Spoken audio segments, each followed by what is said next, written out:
entre todos sus familiares, él fue el único que se encargó de cuidar al abuelo durante su último y agónico año de vida, padeciendo aquella enfermedad rara y prácticamente desconocida. Aunque casi toda la familia pensaba que estaba loco, el abuelo hizo que los médicos que le atendían certificaran que estaba totalmente cuerdo y en pleno uso de sus facultades mentales cuando cambió su testamento y lo volvió a él su único heredero. Luego de pagar la exorbitante cuenta del hospital y del tratamiento médico, no quedaría mucho dinero, pero también heredaría una enorme casa en Bosques de las Lomas, en la delegación Miguel Hidalgo. Aunque dolido y afligido por la pérdida, no podía esconder su felicidad por recibir aquella generosa herencia, y el resto de la familia no podía disimular su disgusto. La decisión le sorprendió tanto como a los demás porque, siendo sinceros, él era uno de los que creía que su abuelo ya no estaba lúcido. Poco antes de morir, hablaba de sombras y espectros horripilantes que le atormentaban, demonios de piel gris como el humo, largas garras parcas y enormes ojos muertos, que por las noches llevaban a cabo rituales heréticos en el bosque, danzando alrededor de una enorme fogata de fuego rojo, para luego irrumpir en la oscuridad de su alcoba y torturarle con sus diabólicos tridentes, mientras se alimentaban de él, devorándolo por dentro, al grado de dejarlo agonizante. Era por eso que ni los mejores médicos podían encontrar la causa de los extraños padecimientos que le confinaron a la triste y solitaria cama de un hospital hasta su muerte.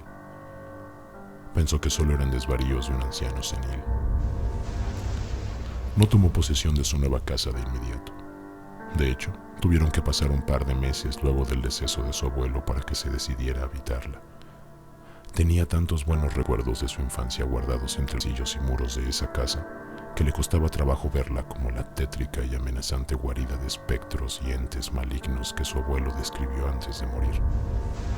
Además de estar ubicada en una de las zonas más exclusivas de la Ciudad de México, la casa era un lugar enorme y muy bonito, que aparte de la cochera, tenía un gran patio y un tupido jardín en la parte trasera. Aunque todas las habitaciones eran amplias y estaban bien iluminadas, la alcoba principal se llevaba las palmas. Construida a gusto de su abuela, que murió poco antes de que él naciera, también aquejada por una enfermedad desconocida que nadie relacionó con la que mató al abuelo, aquella era una habitación inmensa que terminaba en una terraza solo separada del cuarto por un descomunal ventanal que hacía de muro exterior y por el que la luz del sol entraba de lleno y sin obstáculos. Desde la terraza, la vista era inigualable. Se podía apreciar todo Lomas extendiéndose más allá de la tupida arboleda que descendía por la profundidad del barranco detrás de la casa. El día que se mudó, llegó muy temprano para cambiar los muebles de la recámara principal por unos nuevos e instalar su pantalla y su computadora, tareas que se extendieron hasta el anochecer. Se dio un baño, encargó comida rápida a su domicilio y se dispuso a cenar viendo una película en su nueva habitación. Luego del pesado día instalándose y después de una abundante merienda que comió sobre su cama frente a la tele, se acurrucó entre las cobijas y las almohadas y empezó a quedarse dormido. Somnoliento, pensó que debía de apagar la luz de la alcoba, pero como el interruptor estaba algo alejado de la cama, se hizo el desentendido y dejó que el sonido de la tele lo arrullara y el sueño lo venciera. A la mitad de la madrugada, algo lo hizo despertar, alarmado, como si hubiera escuchado que alguien le llamara a gritos por su nombre y lo arrancara violentamente de su letargo. La luz amarilla de las lámparas que seguían prendidas se mezclaba con el resplandor azul de la pantalla que llevaba horas sin recibir señal, resultando en un brillo verdoso que le picaba los ojos y le impedía enfocar con claridad. Cuando por fin lo logró y acabó de tomar conciencia, se topó con que ahí no había nadie más que él y el silencio que inundaba no solo la habitación, sino toda la casa. Buscó entre las cobijas el control remoto para apagar la televisión, y justo en el momento en que la encontró, las luces de la alcoba empezaron a parpadear incesantemente. La intensidad en la corriente eléctrica menguó hasta que la televisión y las lámparas se apagaron por completo, sumergiendo la habitación en una densa oscuridad apenas diluida por la luz de la luna y los destellos del alumbrado público que traspasaban las delgadas cortinas que cubrían el ventanal. Las pequeñas lucecillas brillando afuera le dejaron claro que era la única casa en la zona sin energía eléctrica. Aunque aunque le sorprendió cómo la ausencia de luz y el juego de sombras transformaban el fastuoso paisaje de la arboleda que decoraba la terraza en la más lúgubre y amenazante locación. Ni siquiera contempló la posibilidad de que su despertar sobresaltado y el coincidente apagón tuvieran algún origen paranormal. Durante la convalecencia del abuelo, no se le había dado mantenimiento a la vieja instalación eléctrica, así que le pareció algo lógico que fallara. Pensó en revisar la caja de fusibles, pero rápidamente cayó en cuenta que no sabía dónde estaba y no tenía idea si había fusibles de repuesto en algún lugar, así que no podía hacer mucho. A la mañana siguiente y a la luz del día, buscaría la caja de fusibles y solucionaría el desperfecto. Con esa idea en mente, se arropó bajo las cobijas y regresó la cabeza a la almohada para volverse a dormir. Pero en el instante previo a cerrar los ojos, advirtió un tenue destello de luz roja, titilando en lo más profundo de la arboleda, al fondo del barranco. Intrigado, forzó la vista tratando de distinguir con mayor claridad aquella fosforescencia, pero la fatiga se colgaba pesadamente de sus párpados, cerrándolos en una serie de pestañeos involuntarios. Cada vez le era más difícil mantener los ojos abiertos después de cada guiño, por el sopor del sueño que le nublaba la voluntad de mantenerse despierto y seguir mirando. Justo antes de ceder ante la pesadez y caer dormido, pudo apreciar algunas siluetas recortadas contra la extraña luminiscencia que traspasaba las cortinas.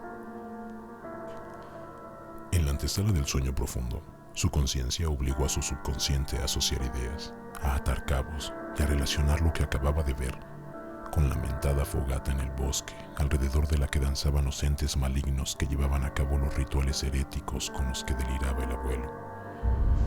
Una vez que la analogía se diseminó por toda su red neuronal, su sistema activó una alarma de peligro y su instinto de supervivencia lo reanimó con una descarga de adrenalina que sintió como un chorro de agua helada recorriéndole la espalda y que lo despertó más que agitado y en un nervioso estado de alerta. Pero aún así, no fue suficiente para reaccionar a tiempo. Aunque sus ojos se abrieron de inmediato y de par en par, fue incapaz de desplazarlos a través de la habitación. Su vista estaba fija al techo, perdida en la oscuridad, y no podía controlarla. La desesperación se volvió pánico al descubrir que no solo había perdido cualquier dominio sobre sus ojos, sino que además no podía moverse en lo más mínimo. Sus extremidades simplemente no le respondían. Estaba totalmente paralizado. Pero esa no era la peor parte. Pese a que estaba inmóvil, podía percatarse perfectamente de que había algo más ahí con él en la habitación. Por el rabillo del ojo, alcanzaba a percibir que las sombras de aquellas figuras espigadas que le pareció ver bailando alrededor de la fogata, ahora se proyectaban nítidamente dentro de la casa e iban de un lado al otro de la alcoba, rodeándolo, mientras él se encontraba indefenso y completamente sometido sobre su cama. Por más esfuerzo que hacía, no lograba incorporarse. Apretaba tan fuerte su mandíbula que sus dientes rechinaban y gruesas lágrimas le escurrían bajo las mejillas. Podía sentir la tensión que ejercía sobre todos y cada uno de sus músculos luchando para librarse de aquella invisible, helada y poderosa fuerza que le aplastaba todo el cuerpo, ejerciendo tal presión sobre él que sentía que su pecho no podía expandirse, impidiéndole a sus jadeantes pulmones llenarse del aire que tanto necesitaban y se asfixiaban entre sus costillas. Ni siquiera le alcanzaba el aliento para gritar. La sensación era abrumadora y él no podía hacer nada. Entendió por qué le llamaban a esa tortura la subida del muerto. En medio de su desesperación, un zumbido sordo, como el de estática, saturó la alcoba y comenzó a taladrar sus oídos, desquiciándolo, aturdiéndolo. El ruido aumentaba y la falta de oxígeno empezaba a marearlo. Se le agotaron las fuerzas y llegó al punto de desvanecerse y ceder bajo la aplastante presión que lo trituraba. Antes de perder el conocimiento, tuvo esa nauseabunda sensación de caer de espaldas al vacío. Confundido y sumergido en una espesa negrura, perdió cualquier noción de tiempo y espacio hasta que una cegadora luz verde le inundó la vista y lo hizo retomar conciencia. Le dio la impresión de que seguía ahí, recostado sobre su cama. Lo primero que notó fue que el desquiciante zumbido ahora se escuchaba muy lejano, como amortiguado por gruesos muros. Seguía inmovilizado, pero la sensación ya no le asfixiaba y podía respirar con normalidad, aunque no lo hizo por mucho. La inquietante impresión de que había más presencias en la habitación que se escapaban a su rango visual y que cernían sus malignas miradas sobre él, se dejaban sentir con mucha más intensidad, además de alcanzar a percibirlas asquerosamente cerca, tanto que podía escucharlas respirar. Así que de inmediato y en vano luchó de nuevo por liberarse de lo que fuera que lo sometía, y su respiración volvió a agitarse. Fue entonces que notó lo enrarecido del aire y el extraño sabor que le dejaba tras el paladar, un sabor metálico como el del hierro en la sangre y que se impregnaba la atmósfera. En algún punto de su inútil forcejeo, y aunque sus ojos permanecían inmóviles con la vista fija al frente, sus irritadas pupilas por fin se adaptaron al tono cetrino de aquella luz intensa y pudo enfocar con claridad el momento exacto en que una asquerosa criatura se colaba dentro de su reducida periferia visual.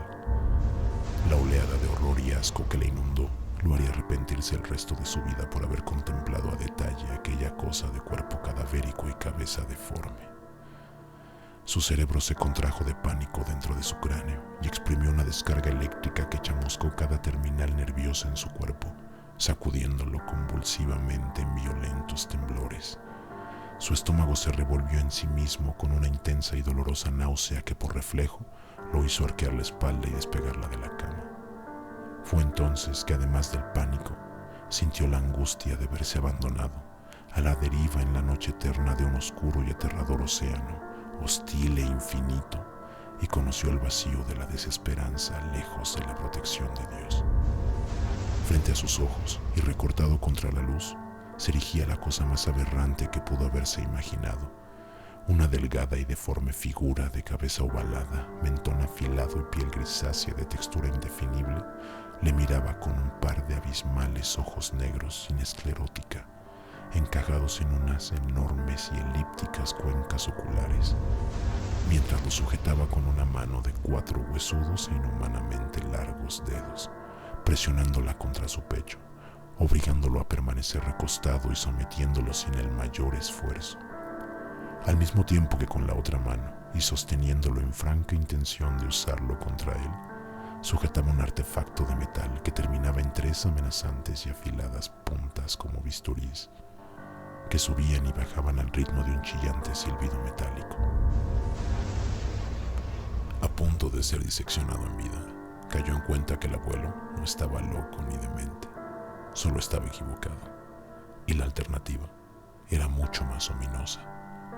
Las extrañas luces en el barranco tenían una procedencia mucho más lejana y aterradora que la de una fogata ritualista, y aquellos seres estaban lejos de ser espectros realizando ceremonias demoníacas. Con solo mirarlos le quedó claro que la inmovilidad en la que estaba preso no era una subida del muerto, porque aquellas cosas no estaban muertas. Esos entes grises de cabeza ovalada y desproporcionados ojos negros no eran fantasmas, pero tampoco eran de este mundo.